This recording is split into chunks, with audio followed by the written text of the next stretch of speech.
السلام علیکم ورحمۃ اللہ وبرکاتہ۔ الحمد للہ نحمدہ ونستعینہ ونستغفرہ ونعوذ باللہ من شرور انفسنا ومن سیئات اعمالنا، من يهده الله فلا مضل له ومن يضلله فلا هادي له، وأشهد أن لا إله إلا الله وحده لا شريك له، وأشهد أن سيدنا ومولانا محمدا عبده ورسوله، أما بعد فأعوذ بالله من الشيطان الرجيم، بسم الله الرحمن الرحيم، حاميم والكتاب المبين، إنا أنزلناه في ليلة مباركة إنا كنا منذرين، فيها يفرق كل أمر حكيم، أمرا من عندنا إنا كنا مرسلين، رحمة من ربك إنه هو السميع العليم، رب السماوات والأرض وما بينهما إن كنتم موقنين، لا إله إلا هو يحيي ويميت، ربكم ورب آبائكم الأولين۔ اللہ ہی کے نام سے شروع کرتے ہیں جو رحمان الرحیم ہے۔ حامیم، قسم ہے کتاب مبین کی، بے شک ہم نے نازل کیا اس کو برکت والی رات میں، بے شک ہم ہیں ڈرانے والے، اس میں جدا ہوتا ہے ہر کام حکمت والا، حکم ہوتا ہے ہماری جانب سے، بے شک ہم ہیں بھیجنے والے، رحمت ہے آپ کے رب کی جانب سے، بے شک وہ ذات سننے والی ہے جاننے والی ہے، رب ہے آسمان و زمین کی اور جو اس کے درمیان ہے، اگر ہو تم یقین کرنے والے، کوئی معبود نہیں مگر وہی، زندہ کرتا ہے اور موت دیتا ہے، رب ہے تمہارا بھی اور رب ہے تمہارے پہلے آباء و اجداد کا بھی۔ صدق اللہ العظیم وبلغنا رسولہ النبی الکریم۔ واجب صد احترام معزز سامعین، قرآن مجید فرقان حمید کی چند آیات مبارکہ تلاوت کی گئی ہیں۔ 25واں پارہ آخری سورت سے پہلی سورت ہے، اس کا نام سورت دخان ہے۔ سورت دخان کے پہلے رکوع کی ابتدائی آیات مبارکہ آپ کے سامنے تلاوت کی گئی۔ رمضان المبارک بالکل قریب ہے اور رمضان سے پہلے مہینہ شعبان کا ہے، اور یہ شعبان کے آج غالباً 13 تاریخ ہے، اس کے 2 دن بعد شعبان کی 15ویں تاریخ آئے گی۔ تقریباً 2 ہفتے کے بعد رمضان المبارک کا مہینہ شروع ہو رہا ہے۔ مہینوں میں کچھ مہینے فضیلت والے ہیں اور راتوں میں کچھ راتیں فضیلت والی ہیں۔ اللہ تعالیٰ کی مہربانی ہیں اور رحمتیں ہیں، اللہ اپنے بندوں کے لیے خصوصی انعام فرماتے ہیں، بعض دنوں کے بارے میں اور بعض راتوں کے بارے میں، اور قرآن مجید کے بارے میں اور قرآن مجید کی بعض صورتوں کے بارے میں اللہ رب العزت کی ذات نے فضیلت بیان کی ہے۔ مختلف دنوں کے اندر اور مختلف راتوں کے اندر جو فضائل کو بیان کیا گیا، مقصد یہ ہے بندے سے جو بھول ہوتی ہے اور پھر اس کو یاد دہانی کے لیے یہ کہتے ہیں جمعے والا دن آ گیا، ہفتہ بھر سستی اور کاہلی ہوتی رہی، جمعے کی نماز میں شریک ہو جاؤ۔ جمعے کے لیے آتے ہیں، آدھا گھنٹہ پون گھنٹہ مسجد کے اندر گزرتا ہے، اللہ رب العزت کے ساتھ گزرتا ہے، اس کے گھر کے اندر گزرتا ہے۔ اور اس یعنی جو وقت جمعے کے لیے انسان دیتا ہے، اس کے اثرات کچھ نمازوں تک، کچھ دنوں تک، کچھ اوقات تک یہ جمعے کے حاضری کے اثرات جو ہیں وہ انسان کے لیے باقی رہتے ہیں۔ ہم نے دیکھا کہ جو لوگ جمعے کا خاص اہتمام کرتے ہیں اور وقت پر آتے ہیں، ان کا ہفتہ بھر ان کے اعمال جو ہیں یہ جمعے کا احترام کرنے کی وجہ سے اور جمعے کے فضائل کو حاصل کرنے کی وجہ سے ہفتہ بھر ان کے اعمال جو ہیں نسبتاً بہتر ہوتے ہیں، یہ مشاہدے کے اندر بات آتی ہے۔ اور جو اللہ رب العزت کی ذات نے جو دن اور جو راتیں فضیلت والی بیان کی اور ان کا تذکرہ کیا، جو لوگ ان کی قدر کرتے ہیں اور ان راتوں کے اندر اللہ تعالیٰ کی اطاعت فرما برداری اور عبادت کرتے ہیں، اللہ تعالیٰ اس کے بعد جو راتیں ہیں، ان کے بعد جو ایام ہیں، اللہ تعالیٰ اچھے کام کرنے کی توفیق دیتے ہیں اور اہتمام کرنے کی توفیق دیتے ہیں۔ مختلف مہینوں میں رمضان کا مہینہ فضیلت والا ہے اور مختلف دنوں کے اندر جمعے کا دن جو ہے وہ فضیلت والا ہے، اور اس طرح مختلف راتوں کے اندر مختلف راتیں فضیلت والی ہیں، اور ان میں سب سے بڑی فضیلت والی رات رمضان المبارک کے اندر آتی ہے، اس کو لیلۃ القدر کہا جاتا ہے۔ فضیلت کے لحاظ سے ایک رات ہے جس کو لیلۃ البرات کہا جاتا ہے، یہ شعبان کی 15ویں رات ہے، اس کو لیلۃ البرات کہا جاتا ہے، یہ فضیلت والی رات ہے۔ مقصد اس سے یہ ہے کہ انسان بھولا ہوا ان راتوں میں اللہ کی عبادت کرے، اور عبادت کرنا آسان ہوتا ہے۔ اس کی وجہ سے جو آدمی سے غلطیاں اور گناہ ہوئے اور جو نافرمانیاں ہوئی ہیں، اللہ تعالیٰ اس کو معاف فرما دیتے ہیں، اللہ تعالیٰ اس کو درگزر کر دیتے ہیں۔ بندے کو گناہ کے اوپر اور نافرمانی کے اندر جرأت نہیں کرنی چاہیے کہ اللہ تعالیٰ معاف کرنے والے ہیں، چلو میں جو چاہوں کرتا رہوں۔ لیکن اس کا یہ مطلب ہرگز نہیں ہے کہ جب گناہ ہو جائے تو انسان مایوس ہو جائے کہ میرے لیے معافی نہیں ہے۔ اگر گناہ ہو جائے اور غلطی ہو جائے اور سمجھ لے یقین کامل کے ساتھ میرے اللہ ہیں جن کی میں نے نافرمانی کی، ان کی طرف سے دروازہ بند نہیں ہے اور ان کی طرف سے معافی کا دروازہ کھلا ہوا ہے، اور روزانہ اعلان ہے کہ کوئی معافی چاہنے والا ہے ہم اس کو معاف کر دیں۔ تو یہ جو خاص دن اور خاص راتیں ہوتی ہیں، ان کے اندر ذرا یاد دہانی کے لیے سلسلہ ہے۔ پھر رمضان المبارک سے پہلے خاص طور پر جو ہے گویا کہ آپ کہہ لیں کہ یہ رمضان المبارک کا دپاچہ ہے۔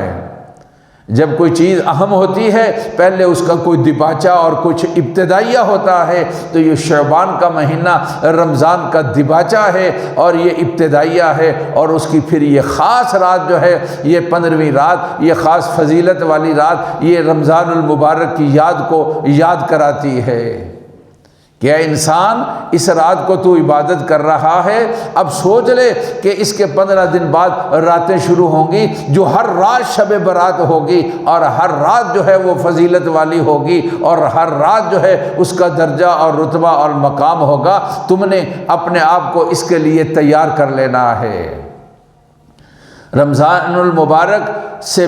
علاوہ جس مہینے میں رسول اللہ صلی اللہ علیہ وسلم سب سے زیادہ روزے رکھا کرتے تھے، کہا ایک مہینہ ہے جس میں آپ روزے بڑے رکھتے تھے، رمضان کے علاوہ ہے، یہ رجب اور رمضان کے درمیان مہینہ آتا ہے، اس مہینے کو شعبان المعظم کہا جاتا ہے۔ رسول پاک صلی اللہ علیہ وسلم اس مہینے کے اندر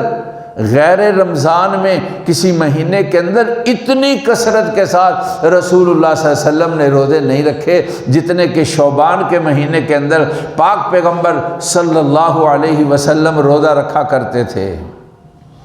آج کل چھوٹے دن ہیں اور ٹھنڈے دن ہیں، آدمی رمضان کے علاوہ بھی کسی دن جمعہ ہے، پیر ہے، جمعرات ہے، کوئی دن بھی جس دن آپ سمجھتے ہیں چلو جی آج میں نے روزہ رکھ لیا ہے اور یہ تیاری ہوگی کہ رمضان المبارک آ رہا ہے جس کے لیے میں نے پورا مہینہ جو ہے میں نے روزے رکھنے ہیں، اور یہ اللہ کا حکم ہے اور یہ پاک پیغمبر صلی اللہ علیہ وسلم نے رکھے ہیں اور انہوں نے آپ کو ہمیں حکم بھی دیا ہے۔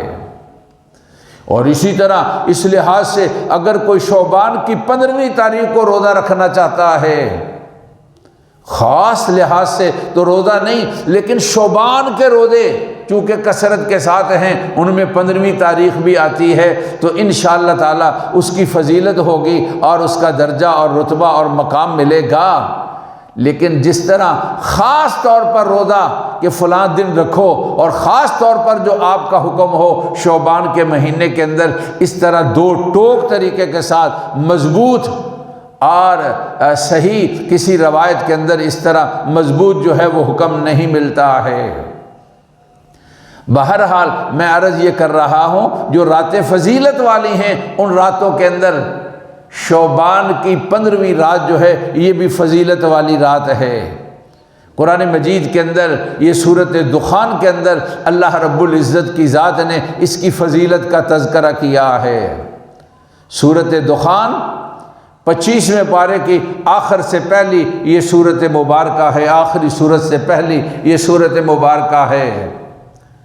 کہتے ہیں کہ جو جمعے والے دن اس سورۃ مبارکہ کی تلاوت کرتا ہے اللہ اس کی ساری غلطیاں اور گناہوں کو معاف فرما دیتے ہیں۔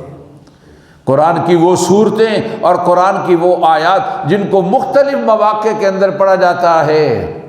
جس طرح حکم جمعے والے دن سورۃ کہف کی تلاوت کا ہے، اس طرح جمعے والے دن سورۃ دخان کی صرف ایک ورقے کی یہ سورۃ مبارکہ ہے۔ جمعے والے دن سورۃ دخان کی تلاوت کے بارے میں بھی پاک پیغمبر صلی اللہ علیہ وسلم نے ارشاد فرمایا ہے اور اس کی فضیلت کا تذکرہ کیا ہے۔ عام طور پر ہمارے ذہنوں کے اندر دو طرح کی چیزیں شب برات کے بارے میں بیان کی جاتی ہیں۔ کچھ حضرات اس کا تذکرہ اتنی شد و مد کے ساتھ کرتے ہیں، میں نے تو اخبار نہیں دیکھی لیکن آپ دیکھیں گے بہت بڑے بڑے رنگین صفحے ہوں گے اور جس میں شب برات کا تذکرہ ہوگا اور پھر اس میں شب برات کے فضائل ہوں گے، ان کو اس طرح بیان کیا جاتا ہے جیسا کہ گویا کہ شب برات یہی شب قدر ہی ہے، یا یہ کہ شب برات فضیلت کے لحاظ سے شب قدر سے بڑی ہوئی رات ہے، اس طرح اس کا تذکرہ کیا جاتا ہے۔ اور کچھ حضرات جب تذکرہ کرتے ہیں تو کہتے ہیں یہ شب برات عام راتوں کی طرح رات ہے، اس کی کوئی فضیلت نہیں۔ یہ دونوں باتیں اعتدال سے ہٹی ہوئی ہیں، نہ تو یہ رات فضیلت کے لحاظ سے لیلۃ القدر کے برابر یا لیلۃ القدر سے بڑھ کر ہے، اور نہ ہی ایسا ہے کہ یہ رات سال کی عام راتوں کی طرح رات ہے، بلکہ یہ رات فضیلت والی رات ہے، اور اس فضیلت والی رات کی فضیلت رسول پاک صلی اللہ علیہ وسلم نے یوں ارشاد فرمائی ہے کہ اللہ تعالیٰ اس رات کے اندر بڑے بڑے گناہ گاروں کو اور ان کے بڑے بڑے گناہوں کو اللہ رب العزت کی ذات جو ہے وہ معاف فرمانے والی ہے۔ اور آپ صلی اللہ علیہ وسلم نے تذکرہ کیا بنو کلب، یہ ایک قبیلہ تھا، ان کے جانور بکریاں وغیرہ ان کے بہت بال تھے، جس طرح کوئی نسلیں ہوتی ہیں اس طرح یعنی بکریوں کے اندر نسل تھی، وہ بنو کلب کے نام سے وہ مشہور ہوتی تھی کیونکہ انہوں نے ان کو پالا تھا اور ان کے جسم پر بہت زیادہ بال تھے۔ آپ نے تشبیہ دیتے ہوئے یہ ارشاد فرمایا اگر کسی انسان کے گناہ بنو کلب کی بکریوں کے بالوں سے بھی زیادہ ہوں گے تو اللہ رب العزت کی ذات اس رات کے اندر جو انسان عبادت کرے گا اللہ رب العزت کی ذات جو ہے اس کی عبادت کی وجہ سے اس کے گناہوں کو معاف فرما دیں گے۔ تو میرے بھائی اس رات کی عبادت جو ہے اس کے جب فضائل رسول پاک صلی اللہ علیہ وسلم کی ذات اقدس نے ارشاد فرما دیا، کہا اعلان ہوتا ہے اس رات کو، آخری حصے کے اندر اعلان ہوتا ہے رات کو، کیا حل من مستغفر، اللہ تعالیٰ فرشتے کو بھیجتے ہیں اور وہ آسمان، پہلے جو آسمان ہے دنیا کی جانب سے، وہاں سے پہنچ کر اعلان ہوتا ہے حل من مستغفر، لوگو اللہ کا یہ اعلان ہے، کوئی ہے تم میں سے گناہوں سے معافی چاہنے والا اور اللہ تعالیٰ سے مغفرت کو مانگنے والا؟ اللہ رب العزت کی ذات سے جنہوں نے ناراض کیا، کوئی ہے جو صلح کرنے والا؟ کوئی ہے جو اقرار کرتا ہے کہ واقعی مجھ سے جرم ہوا اور مجھ سے گناہ ہوا اور میں غلطی کرتا رہا اور میں معافی چاہتا ہوں، اے اللہ مجھے معاف فرما دیجئے؟ جب کسی چیز کے بارے میں اعلان کیا جاتا ہے اور پھر اس اعلان کے اندر اس بات کا اظہار کیا جاتا ہے اور اعلان کرنے والا وہ معاف کرنے والا ہے، اور اس کی جانب سے جب اعلان ہوتا ہے کہ ہم جو آدمی یہ کرے گا ہم اس کو معاف کرتے ہیں، تو پھر اس کی معافی کے اندر ذرہ بھر بھی شک نہیں رہتا ہے اور وہ معافی بالکل یقینی معافی ہوتی ہے۔ تو اللہ تعالیٰ کی جانب سے یہ اعلان ہو رہا ہے کہ حل من مستغفرن، کوئی ہے جو اپنے گناہوں کو ہمارے سامنے اقرار کرے اور معافی مانگے، ہم سے توبہ اور استغفار کرنے والا اور اپنے گناہوں کی معافی مانگنے والا کوئی ہے؟ اور پھر فرمایا رسول اللہ صلی اللہ علیہ وسلم نے اعلان ہوتا ہے حل من مسترزقن، کوئی ہے جو معاشی پریشانیوں کے اندر مبتلا ہے اور رزق کی تنگی کے بارے میں بڑا شکوہ ہے اس کو، اور رزق کی تنگی کے بارے میں وہ بہت پریشان ہے۔ جو رازق ذات ہے، جس نے اپنے ہاتھ کے اندر رزق کو رکھا ہوا ہے اور اسی کی تقسیم ہے، جسے چاہتے ہیں وہ رزق اتنا دیتے ہیں وہ مٹی کو ہاتھ لگائے تو سونا بن جاتی ہے، اور جب ان کی مرضی اور منشا نہیں ہوتی ہے، بڑے علم والے اور سمجھ والے اور عقل والے اور تعلقات والے ان کے پاس رزق نہیں ٹکتا ہے اور ان کے ہاتھ کے اندر رزق نہیں آتا ہے اور پریشان ہوتے ہیں کہ جس کام کو ہاتھ لگاتے ہیں وہاں نقصان ہو جاتا ہے۔ اسی طرح کا کام ایک ساتھی کر رہا ہے اور اسی طرح کا کام فلاں آدمی کر رہا ہے اور بڑی اچھی حالت کے اندر ہے اور وہ کہتا ہے میں بہت مطمئن ہوں، اور اسی کام کو جب دوسرے نے شروع کر لیا، جب ان کے جانب سے فیصلہ نہیں ہوتا ہے تو وہ بیچارہ آتا ہے اور جاتا ہے اور وہ پریشان رہتا ہے، اس کے معاملات ٹھیک نہیں ہوتے ہیں۔ یہ اعلان ہو رہا ہے اس ذات کی جانب سے جو رزاق ذات ہے، حل من مسترزقن، کوئی ہے جو ہم سے رزق کا سوال کرنے والا اور کوئی ہے جو ہم سے رزق کو مانگنے والا ہے۔ جب رسول پاک صلی اللہ علیہ وسلم نے ارشاد فرمایا ہے اور اعلان اللہ رب العزت کی جانب سے ہے جو رزق، جن کا اسم گرامی رزاق ہے اور جن کے ہاتھ کے اندر رزق کی تقسیم ہے اور جو رزق کو دینے والے ہیں، پھر ہر جگہ شکوہ کرنا اور تذکرہ کرنا کہ کام ٹھیک نہیں، حالات ٹھیک نہیں، بہت نقصان چلا گیا اور بہت جو ہے نقصان کے اندر جا رہے ہیں، جس چیز کو اٹھاتے ہیں اور اسی کے اندر نقصان ہوتا ہے۔ جب اس کے بندوں کے سامنے تذکرہ کرتے رہے، رات آ گئی ہے اب اس کے سامنے تذکرہ کر دو، اور ان کا اعلان ہے جو ہم سے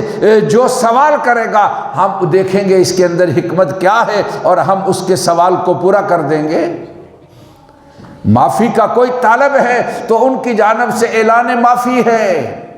رزق کا کوئی طالب ہے تو ان کی جانب سے اعلان ہے کہ کوئی ہم سے رزق کو چاہنے والا ہے۔ حدیث پاک کے اندر اس طرح کہا، مختلف چیزیں، اعلان ہے کہ کوئی مریض آدمی صحت چاہتا ہے، اعلان ہے کہ کوئی کمزور آدمی طاقت اور قوت چاہتا ہے، اعلان ہوتا ہے کوئی آدمی جو پریشان ہے وہ خوشیوں کو چاہنے والا ہے۔ یہ شب برات شعبان کی 15ویں رات پاک پیغمبر صلی اللہ علیہ وسلم کی ذات اقدس نے ارشاد فرمایا اس رات کو اعلان ہو رہے ہیں، اور پھر رات کے آخری حصے کے اندر اعلان ہوتے ہیں، اور خاص اعلان معافی کے بارے میں ہے اور گناہوں پر اللہ رب العزت کی جانب سے مغفرت کے بارے کے اندر ہے۔ کہا بنو کلب کی بکریوں کے بالوں کے برابر بھی اگر تمہارے گناہ ہیں سچی معافی لے کر آئے ہو تو ہم تمہاری معافی کو قبول کر لیں گے اور تمہارے سارے کے سارے چھوٹے بڑے گناہوں کو اللہ رب العزت یہ ارشاد فرما رہے ہیں، ہم چھوٹے بڑے سارے کے سارے گناہوں کو ہم معاف فرما دیں گے۔ پاک پیغمبر صلی اللہ علیہ وسلم کی ذات اقدس نے ارشاد فرمایا ہے، قرآن مجید نے یہ ارشاد فرمایا، حامیم والکتاب المبین، ہمیں قسم ہے اس کتاب کی جو حکمت والی کتاب مبین ہے، جو واضح کتاب ہے۔ انا انزلناہ فی لیلۃ مبارکہ، ہم نے اس کو برکت والی رات کے اندر نازل کیا ہے۔ کہتے ہیں کہ اس سے مراد نازل کرنے کا فیصلہ کیا ہے، اور نزول اس کا لیلۃ القدر کے اندر ہے، اور لیلۃ البرات کے اندر جو ہے اس کے نازل کرنے کا فیصلہ ہوا ہے۔ فیہا یفرق کل امر حکیم، ہر حکمت والا کام اللہ رب العزت یہ ارشاد فرما رہے ہیں، ہماری جانب سے ہر حکمت والا کام جو ہے وہ فرشتوں کے سپرد کیا جاتا ہے کہ اس سال تم نے یہ کام کرنے ہیں۔ تو کتنا اچھا ہے کہ اس رات ہم عبادت کے اندر ہوں اور ہمارے بارے میں ہم اللہ رب العزت کی ذات فرشتوں کے ذمہ کام لگائے کہ یہ میرے بندے ہیں، ان کے ساتھ تم نے اس سال یہ معاملہ کرنا ہے۔ لیکن سہولت اور آسانی کے لیے کسی خاص عبادت جو ہے اس کو متعین نہیں کیا ہے۔ اپنے آپ کو رسومات سے اور خصوصی چیزوں سے اپنے آپ کو بچا کر جو ممکن ہو سکے عبادت کرو۔ کسی صحیح روایت کے اندر اس عبادت کا کوئی خاص طریقہ جو ہے وہ موجود نہیں کہ 2 نفل پڑھو اور پہلی نفل میں یہ سورت پڑھو اور اس کو اس طریقے کے ساتھ پڑھو، اور دوسری رکعت میں یہ سورت پڑھو اور اس کو اس طریقے کے ساتھ پڑھو۔ تو پھر کیا عبادت کرنی چاہیے جب اس طرح کا طریقہ متعین نہیں ہے؟ 2 کام تو آپ نے بڑے اہتمام کے ساتھ کرنے ہیں۔ رات شروع ہوتی ہے مغرب سے، نماز مغرب کو جماعت کے ساتھ ادا کرنا ہے۔ نماز عشاء کو جو رات کی اہم ترین عبادت ہے، نماز عشاء، اس کو جماعت کے ساتھ ادا کرنا ہے۔ پہلے اگر کوئی کوتاہی ہوتی ہے تو اس رات میں خاص طور پر اہتمام کر کے نماز عشاء کا اہتمام کرنا ہے اور جماعت کے ساتھ نماز کے اندر شریک ہونا ہے۔ اس رات کی جو عبادت خاص عبادت ہوگی، اگر نماز فجر کے اندر کوتاہی ہوتی ہے تو کل رات جو آئے گی، یعنی ہفتے کے بعد جو رات آئے گی، وہ رات جو ہے وہ لیلۃ البرات ہے۔ آپ سوتے وقت ارادہ کریں، جلدی سو جائیں کہ انشاءاللہ نماز فجر کو میں نے مسجد میں جانا ہے اور میں نے مسجد میں جا کر نماز فجر کو ادا کرنا ہے۔ جو آدمی یہ عشاء کی نماز اور فجر کی نماز کو جماعت کے ساتھ ادا کرتا ہے، وہ اس طرح ہے گویا کہ ساری کی ساری رات اس نے عبادت کے اندر گزاری ہے اور ساری رات وہ عبادت کرنے والا ہے۔ اور پھر اس کے ساتھ اگر کوئی خصوصی ٹائم کسی خاص عبادت کے لیے ہو، قرآن مجید سورۃ یاسین کی تلاوت کر لے، نماز عشاء پڑھی، گھر جانے سے پہلے مسجد ہی میں بیٹھ کر سورۃ یاسین کی تلاوت کر لی اور ارادہ کر لیا کہ نماز فجر سے پہلے اٹھوں گا اور نماز تہجد کو ادا کروں گا، 2-4 رکعتیں نماز تہجد کی ادا کر لی، اور پھر اس کے بعد سورۃ یاسین کی تلاوت، نماز تہجد کے وقت کے اندر سورۃ یاسین کی تلاوت کر لی، یا قرآن مجید کا کوئی پارہ، کوئی حصہ اس کا تلاوت کر لیا، اور پھر یہ ارادہ ہے میں نے آج اپنے اللہ سے اپنی فریادوں کو رکھنا ہے اور اپنی باتوں کا تذکرہ کرنا ہے۔ دنیا میں بہت چاہتے ہیں نا کہ ہماری باتیں سننے والا ہو، اور ان کا اعلان ہے کہ کوئی ہمیں سنانے والا ہے، ہم ان کی باتوں کو سننے والے ہیں۔ چھوٹوں کو شکوہ یہ ہے کہ بڑوں کے پاس ٹائم نہیں ہے کہ وہ ہمارے باتوں کو سنیں۔ ہمارے دل کے اندر بڑے حسرتیں ہیں اور بڑی کہانیاں ہیں اور بڑے واقعات ہیں اور بڑے سلسلے ہیں، یہ ہمارے پاس بیٹھے اور ہم ان کو واقعات سنانا چاہتے ہیں، اور ہم ان پر جو ہمارے ساتھ حالات پیش آتے ہیں ہم ان کو بتانا چاہتے ہیں۔ اور بزرگوں کا شکوہ یہ ہے کہ چھوٹے ہم سے رہنمائی نہیں لیتے ہیں، ہمارے تجربات سے فائدہ نہیں لیتے۔ ہم نے بہت زندگی کو دیکھا اور اونچ نیچ کو دیکھا، اور بہت سارے حالات ہمارے سامنے ہیں، اور بہت سارے لوگ ان کے واقعات ہمارے سامنے ہیں، چھوٹے ہم سے ہماری بات کو سننا نہیں چاہتے ہیں، لیکن میرے اللہ جو سب سے زیادہ بڑے ہیں، اور وہ کہتے ہیں میرے بندے آپ مجھے بات سنا۔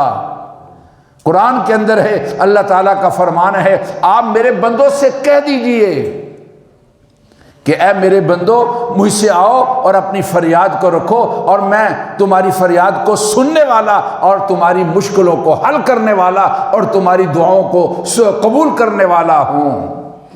وَإِذَا سَأَلَكَ عِبَادِي أَنِّي فَإِنِّي قَرِيب، میرے بندے آپ سے میرے بارے میں پوچھیں تو ان کو کہہ دو کہ رب تمہارا بہت قریب ہے۔ اجیب دعوت الداعی اذا دعانی، جب ان سے کوئی مانگنے والا ہاتھ اٹھاتا ہے اور کہتا ہے کہ اے میرے مالک، اس دنیا نے اور اس دنیا کے بھنور نے مجھے پریشان کر دیا ہے، میرے حالات ٹھیک نہیں ہیں، میرے معاملات غلط ہو چکے ہیں،